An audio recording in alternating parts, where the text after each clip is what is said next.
वो बोल रहे हैं ना बीजेपी वाले तुम्हें दिन को जबरदस्ती से जमा ले रहे, बाबा हमारा ओन प्रोडक्शन संभालने नहीं हो रहा, हमने बाहर का कहीं को लाने गए हमें टारगेट करके एक चीफ मिनिस्टर स्टेट का बोलता हमारी वजह से तुम्हारा इज्जत है।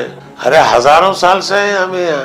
ताजमहल तुम्हारा भाव बंधाया था, लाल किला तुम्हारा चिच्चा बंधाया था, आज भी वो लाल किले के ऊपर खड़ के प्राइम मिनिस्टर तकरीर कर रहा। आज दुनिया का कोई आदमी है तो भी जो है ताजमहल को ले जाको दिखा रहे, वो नहीं रहता तो क्या दिखाते थे तुम्हें? गवर्नमेंट जगह पे जाको जो है कबड्डी खेल रहे, ड्रिलांग कर रहे, लट्टे फिरा रहे। अब कल सब लोग भी जाते वहां पे तो उन्होंने बोला मुसलमान नमाज पढ़ रहे, बिना परमिशन के कोई नमाज नहीं पढ़े आज तक। वो भी क्या है, 1 घंटे की नमाज है, वो परमिशन लेके पढ़ते। नमाज पढ़ते टाइम पे क्या लट्टे फिराते रहते, बुमड़ा मारते रहते, खामोशी के साथ हाथ बन के अल्लाह के सामने बैठे रहते, हाथ बन के खड़े रहते, रुको करते और इसी जमीन के ऊपर सिजदा करते। देखिए कोई भी इदारा या तो वो पॉलिटिकली रजिस्टर होकर रहना, नहीं ट्रस्ट एक्ट में रहना, नहीं सोसाइटी एक्ट में रहना। मियाँ बोई बोले तो निकाह होना भाई, या तो रजिस्टर मैरिज होना या पंडित के फेरे होना। ये बिन निकाह के बच्चे पैदा कर रहे हैं आरएसएस वाले। पैसा आपको कहाँ से आ रहा? ये लठियां लेकर की फिर रहे तुम्हें और तुम्हारा यूनिफॉर्म। खैर जो भी तुम्हारी पसंद है तुम्हें डाल लो, तुम्हें कपड़े पहने थे क्या, नंगे रहते क्या, हमने क्या भी फर्क नहीं पड़ता। आपको हिसाब किताब पूछ कर रजिस्टर कराओ बोले तो इतना गुस्सा क्या रहा भाई? तुम किसी लड़के के साथ फिर रहे हो, इससे तुम्हें शादी कर लो बोल के कहीं फिर गुस्सा क्या रहा? एंजॉय कर रहे हैं, शादी नहीं कर रहे। और उसमें बच्चे होंगे तो किसके बच्चे बोल के बाप किसको बोले? तो बिना बाप के थे बच्चों को आप पैदा करके कहीं छोड़ रहे। आप उनको एक नाम दो, रख लो आपका संगठन। आप अच्छे हैं खराब है कानून देखेगा। This video is sponsored by Mahalakshmi Jewelers, Mannur Multi-Speciality Hospital, KBN University, Kebab Corner Restaurant and Banquets, Imran Silk House, Bharat Chicken, Archery Group of Institutions, and by Ideal with G. जो कर्नाटक में जो मुद्दा चला हुआ है RSS का लेके, तो उस पर सीएम इब्राहिम साहब का क्या कहना है? क्योंकि आरएसएस एक तरफ जब देश की बात आती है तो देश विरोधी बात करती है, जब अपने ऊपर आती है तो देशभक्ति की बात करती है। देखिए कोई भी इदारा या तो वो पॉलिटिकली रजिस्टर होकर रहना, नहीं ट्रस्ट एक्ट में रहना, नहीं सोसाइटी एक्ट में रहना। मियाँ बोई बोले तो निकाह होना ना भाई, या तो रजिस्टर मैरिज होना या पंडित के फेरे होना। ये बिन निकाह के बच्चे पैदा कर रहे हैं आरएसएस वाले। नाथूराम गोडसे गांधी को मारा, गोलवाल के साथ था, बोले कि हमारा आदमी नहीं है, आप उसकी मेंबरशिप नहीं है, प्रूव नहीं कर सकते। तो इसलिए प्रियंका खरगे जो उठाए हैं सवाल, बड़ा अहम सवाल है। आप रजिस्टर करो, रजिस्टर करने के बाद फिर गवर्नमेंट के सामने आओ। हम देशभक्त इदारा है, कौन भी बोल ले सकता देशभक्त इदारा है बोल के। ठीक है आप अपनी जगह अपनी भक्ति को रख लो, लेकिन पहले आप अपने पैसों का हिसाब किताब दो। पैसा आपको कहाँ से आ रहा? ये लठियां लेकर की फिर रहे तुम्हें, ये और तुम्हारा यूनिफॉर्म।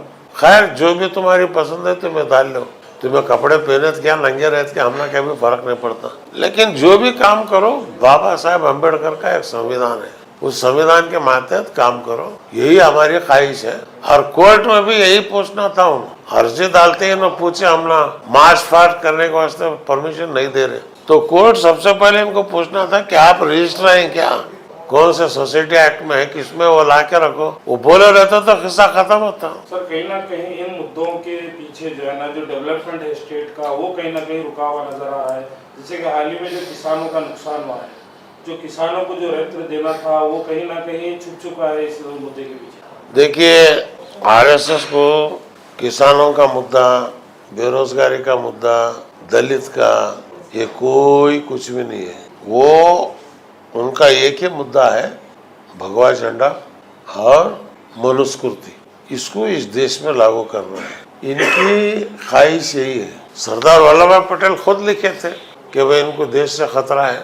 बाबू राजेंद्र प्रसाद, डॉक्टर राजेंद्र प्रसाद लिखे थे इनको खतरा है। तो ये गवर्नमेंट वक्तन फवक्तन कदम उठाती, फिर जो है पीछे कदम ले जाती। ये बार ये फैसला होना है कि भाई आरएसएस रजिस्टर होगी, पॉलिटिकल पार्टी होगी, पैसा उसका कहाँ से आया ये तो बोलना है ना। मैं कभी आरएसएस के ऊपर ये नहीं कहा तुम देशद्रोही हो, फला हो, मुझे उसको कोई कहने की जरूरत नहीं है। भाई तुम अच्छे हो बुरे हो, लेकिन कम से कम शादी तो कर लो ना, तुम्हारा इदारा रजिस्टर कराओ, हिसाब किताब दो, तब हर आदमी आपको मानेगा, ठीक है 10 बोल साल के। से तो कांग्रेस की सरकार ही इस देश में राज की है, मगर जब कांग्रेस ने इस सवाल को उठाकर जब क्यों आरएसएस पर बैन नहीं लगा?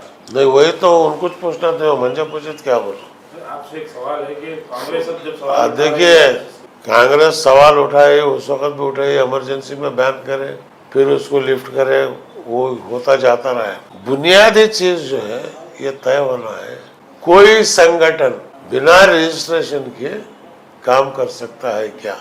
गवर्नमेंट जगह पर जाकर जो है कबड्डी खेल रहे, ड्रिलांग कर रहे, लट्ठे फिरा रहे, अब कल सब लोग भी जाते हैं वहां पे। तो ये जहां तक गवर्नमेंट प्रॉपर्टीज है, तो उन्होंने बोला मुसलमान नमाज पढ़ रहे, बिना परमिशन के कोई नमाज नहीं पढ़े आज तक।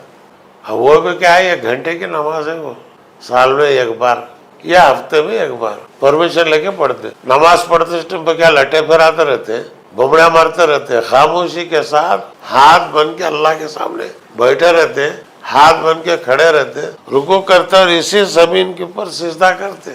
जिस जमीन में पैदा हुए हम, वो जमीन पर सर रख के सिजदा करते। तो वो परमिशन के साथ करते, बिना परमिशन के कहीं नहीं हुआ है।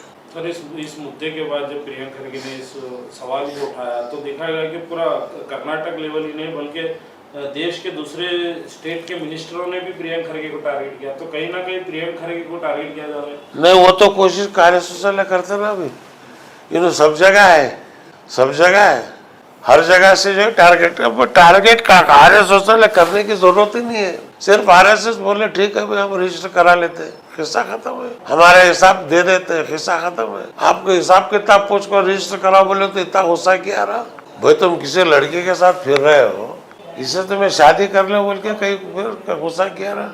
एंजॉय कर रहे, शादी नहीं कर रहे, और उसमें बच्चे होंगे तो किसके बच्चे बोल के बाप किसको बोलेंगे? तो बिना बाप के तो बच्चों को आप पैदा करके कहीं छोड़ रहे। आप उनको एक नाम दो, रख लो आपका संगठन, आप अच्छे हैं खराब है कानून देखेगा। उसके बारे में मैंने आज तक कभी भी ये बात नहीं कहा, लेकिन ये चीज जो है रजिस्ट्रेशन का यस होना जरूरी है। तेलंगाना के सीएम मुसलमानों के बारे में कांग्रेस है तो मुसलमानों की इज्जत है बोलकर स्टेटमेंट दिए बहिरंग सभा में रेवंत रेड्डी। अब उन्होंने 2.5 साल हुआ, कितनी इज्जत देंगे का मालूम हो रहा भाई। तुम ना वोट दे के कुर्सी पर बैठे वाले लोग, इनसे तुमना इज्जत मिली क्या? उनसे इनको इज्जत मिल रही है? अरे रेड्डी क्या बेवकूफ हुआ क्या मेरा बाबा? समझ नहीं तुझे? जो लोग तुझे बिठाए तो आज अवैसी को की लेके फिर रहा तू, जुबली हिल में इलेक्शन में एमआईएम को की लेके फिर रहा। तुझे चलने पैसा क्यों होना? और एमआईएम वाले की खामोशी समझ में नहीं आ रहा, उन्होंने क्या बोले? आज तक कुछ भी नहीं बोले। तो क्या लगता है कि एमआईएम काउंटर करके कांग्रेस पार्टी के साथ लड़ रही है? वो लोग कैसा कर रहे नहीं मालूम मुझे, मेरे अच्छे दोस्त के बच्चे हैं दोनों भी, उनको यही कहता हूँ भाई सियासी जमात है ये, एक सियासी जमात के अंदर ये एक स्टैंड आप लो, ये एक स्टैंड लो और रहो, आप इलेक्शन करो, पॉलिटिक्स में रहो, जो भी करो, लेकिन जब किसी कौम को, किसी जमात को टारगेट करके एक चीफ मिनिस्टर स्टेट का बोलता हमारे वजह से तुम ना इज्जत है। अरे हजारों साल से है हमें यहाँ, ताजमहल तुम्हारा भाव बंधाया था, लाल किला तुम्हारा चिच्चा बंधाया था, आज भी वो लाल किले के ऊपर खड़ के प्राइम मिनिस्टर तकरीर कर रहा, कौन बंदे से है? इज्जत तुम ना किससे मिली? शाहजहां से नहीं मिली। आज दुनिया का कोई आदमी है तो भी जो है ताजमहल को लेके जाको दिखा रहे, वो नहीं रहता तो क्या दिखाते थे तुम्हें? भाई जो भी बादशाह थे यहाँ हुकूमत की है, उन्होंने यहाँ कर को यही बांटे। औरंगजेब के ज़माने में बनारस में हिंदू पंडितों की हिफाजत करे। अकबर का राज जब था, जैन का एक महीना था धाड़ी का, उस वक़्त अकबर फरमान जारी किया किसी जानवर की कटाई नहीं हो सकती 1 महीने तक। तारीख निकालो आप। ये मुसलमान जो है, इस्लाम मुसलमानों के वास्ते नहीं, इस्लाम सबके वास्ते है। हम अल्लाह को रब्बुल आलमीन कहते हैं, रब्बुल मुस्लिमीन नहीं कहते। नबी करीम सल्लल्लाहु अलैहि वसल्लम रहमतुल आलमीन है, रहमतुल मुस्लिमीन नहीं है। पूरे इंसानियत के लिए या अय्युहन्नास, कुरान में अल्लाह जो है पूरे इंसानियत के लिए जो है लेकर पुकारता, हर जानवर के लिए। भाई एक जानवर को पानी भी पिलाई, ये भी नेकी है तुम्हारी। भाई कोई हिंदू मरा, उसका जनाजा जा रहा, उठ के खड़ के उसकी तहजीम करना, ये इस्लाम हमने सिखाया है। तो ये फिरका परस्त वाले वोटों के वास्ते जो है ये कौमों को बांटते जा रहे हैं, लेकिन हिंदुस्तान इस बुनियाद पर बटेगा नहीं। सर एक आखिरी सवाल ये है कि क्या सीएम इब्राहिम साहब का स्टैंड है, क्या वो वापस कांग्रेस जाने वाले या जेडीएस, या फिर सोच के हुए लोगों में ये भी बात चल रही है कि सीएम इब्राहिम साहब अपनी खुद की पार्टी भी जो ना कर्नाटक में लॉन्च करना है। देखिए, हम लोग कांग्रेस के लीडरों को भी बोले हैं, वे तुम्हारा बना हुआ घर है, दरीचे दरवाजे छत बराबर कर लो, तुम्हारा घर मजबूत रहता।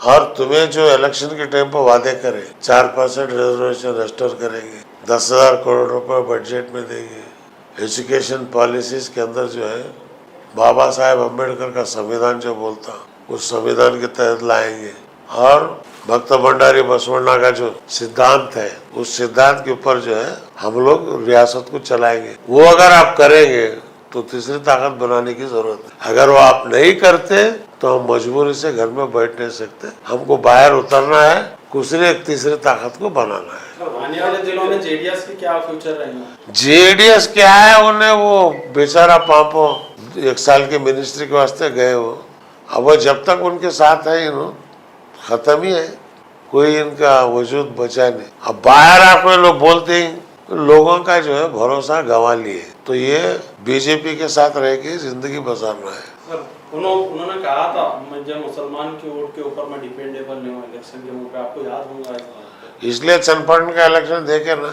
जब मुसलमान साथ थे कुमार स्वामी जीत्या, जब मुसलमान हाथ छोड़े तो उसका बेटा 30,000 से हारा, 150 करोड़ खर्चा करके।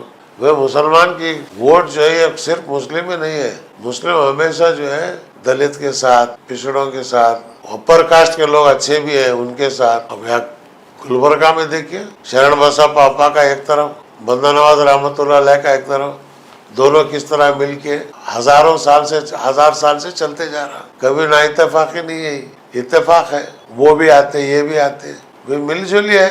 लकुम दीनकुम वलियद्दीन, तेरा दिन तेरे साथ, मेरा दिन मेरे साथ, लायक रफीद्दीन, दीन में जबरदस्ती नहीं।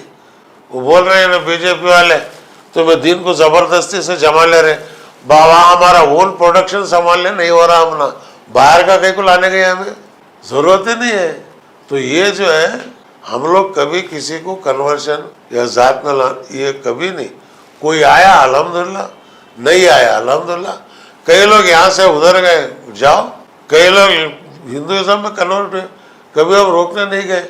जिसे आखिरत चाहिए वो रहता, जिसे नहीं चाहिए जाता। This video is sponsored by Mahalakshmi Jewelers, Mannur Multi-Speciality Hospital, KBN University, Kebab Corner Restaurant and Banquets, Imran Silk House, Bharat Chicken, Archery Group of Institutions, and by Ideal with G.